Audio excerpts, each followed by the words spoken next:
რა მიზნითა და მოლოდინით მივიდნენ ახალგაზრდა დეპუტატები აჭარის უმაღლეს საბჭოში, როგორ აფასებენ ისინი განვლილი 1 წლის მუშაობას. რამდენად გულწრფელნი არიან ისინი, ამ შეკითხვებით აჭარის უმაღლესი საბჭოს დეპუტატებს მიმართეთ. დეპუტატი დავით ბაციკაძე ამბობს, რომ ამ მოწვევის უმაღლესი საბჭოსაგან მეტი მოლოდინი ჰქონდა. საბჭოს შემადგენლობაში მუშაობასაც ასიხსნის. ფიქრობდი რაღაცას უკეთესობისკენ შევცვლიდი. მოლოდინი პრინციპით მართლა გითხრათ, მეც პირადად საზოგადოებრივად მეტი ჰქონდა. ფიქრობთ, რომ შეგვეცვალა არსობრივად უმაღლესი საბჭოს მუშაობა. ფიქრობთ, რომ მომავალ წელი უკეთესი იქნება ბევრად და ის მოლოდინები, რაც მეც ჰქონდა პირადად ჩემ თავთან, უმაღლეს საბჭოსთან და საზოგადოებასაც, ნამდვილად გამართლდება. დასახული მიზნების განუხორციელებლობას იგი ნაწილობრივ უმაღლესი საბჭოს, ნაწილობრივ კი საკუთარ ნაკლადაც მიიჩნევს. მისი თქმით, ზოგი კანონპროექტი მეტი ყურადღებით უნდა მოემზადებინათ. სიმართლე გითხრა, ვერ გეტყვით, ასე კონკრეტულად რა არ გამოგვივიდა. არ გამოგვივიდა ის, რომ მუსკოს შესახებ კანონიც იყო ერთ-ერთი ჩემი მინუსი, რომელიც არასწორად სხვა უბრალოდ ვითომ კეთილი ზრახვები მქონდა, მაგრამ გამოვიდა, რომ არ იყო ეს კეთილი ზრახვები.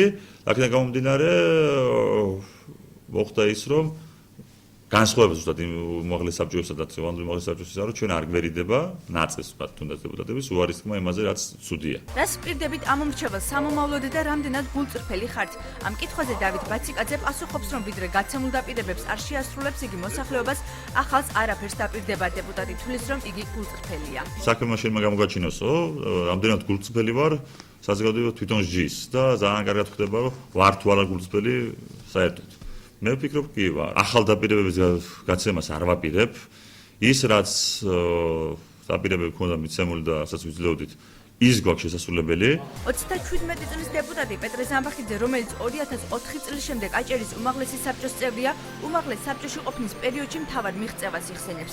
ახალი მოწვევის უმაღლესი საბჭოს მუშაობასთან დაკავშირებით ამბობს, რომ იმედები გაუცრუვდა. მოლოდინები იყო საკმაოდ მაღალი, ვფიქრობდი, რომ ადამიანები, რომლებიც უმრავლესობაში ადგენდნენ ამ შემთხვევაში უმაღლეს საბჭოში, ყველაფერს გააკეთებდნენ იმისთვის, რომ დემოკრატიული ნორმები უფრო წინ წასულიყო, უფრო მეტი გაკეთებული იყო ჩვენი საზოგადოებისთვის, უფრო კარგი ახალი ნორმა შემოღებულიყო, თუმცა სამწუხაროდ ეს მოლოდინი არ გამიმართლა და ძალიან ბევრი პრობლემა ჰქონდა ჩვენ წელს.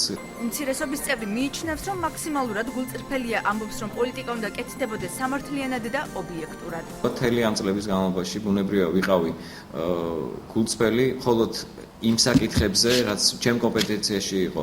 ყველაფერს ვაკეთებდი, რომ გადაწყვეტილიყო მაქსიმალურად ობიექტურად, სამართლიანად. ვფიქრობ, რომ ამ თვალსაზრისით განსხვავება, ესე ვთქვათ, არ არსებობს, როგორც ვარ სხვაგან. თქვა სახში იქნება ეს თუ მეგობრებთან თუ ასე შემდეგ, ისეთივე ვარ სამსახურში. სამომავლოდ უმრავლესობის მეტ საჯაროობას და ჩართულობას მოითხოვს, მოსახლეობას კი ოპოზიციის მეტად გააქტიურებას პირდება. ამ ერთმა წელმა აჩვენა ისიც, რომ საჭიროა, აუცილებელია, რომ უფრო მეტი ჩართულობა იყოს საზოგადოების მონაწილეობა იყოს უმაღლეს საბჭოს მიერ მიღებულ გადაწყვეტილებებში. ჩვენ ვფიქრობთ, რომ ჩვენი მთავარი მისია და მიზანი გახლავთ ის, რომ ის დაპირებები, რაც გასცეს წინასაარჩევნო პერიოდში, იყოს შესრულებადი და ამისთვის ჩვენ მხოლოდ ხელს შევუწყობთ უმრავლესობას. ერთხელ მაინც უნდა იყო როგორც ოპოზიციაში, ისე ხელისუფლებაში, რომ ჩამოყალიბდე პოლიტიკოსად, ასახსნის დეპუტატი გიორგი მასალკინი აჭარის უმაღლეს საბჭოში მისვლის მიზეზს. მიიჩნევს, რომ მთავარ საკითხში უმრავლესობას მოსახლეობა არ მოუტყუებია, ზოგადად კი ადასტურებს, რომ ყველაზე მეტად ადამიანები ომის დროსა და არჩევნების წინ იტყუებიან. ერთხელ უნდა მოხდეთ ხელისუფლებაში, რომ ვიცოდეთ, რას ნიშნავს აი უკვე ხელისუფლებიდან დანახული რეალობა. ყველაზე უფრო იტყუებიან ომის დროს, ნადირობის შემდეგ და არჩევნებამდეო. ეს ტყუილიც არ არის, იცით, შენ მოდიხარ, შენ არ იცი რეალობა. მეგონი მთავარში არ მოგვიტყუებია ხალხი, რომ ჩვენ ნელ-ნელა ვაშინებთ სამართლებრივ სახელმწიფოს. აქტიურ მუშაობას დეპუტატი მოსახლეობას 2014 წლის ივნისის შემდეგ ჰპირდება, როცა ორ ხელისუფლებიანობა საბოლოოდ დასრულდება. 14 წელი აჩვენებს ამ ჩვენს ხელისუფლებას აქვს თუ არა ნება, ცოდნა და სტრატეგია იმისათვის, რომ ჩვენ მივიღოთ ნორმალური ეკონომიკური სიტუაცია.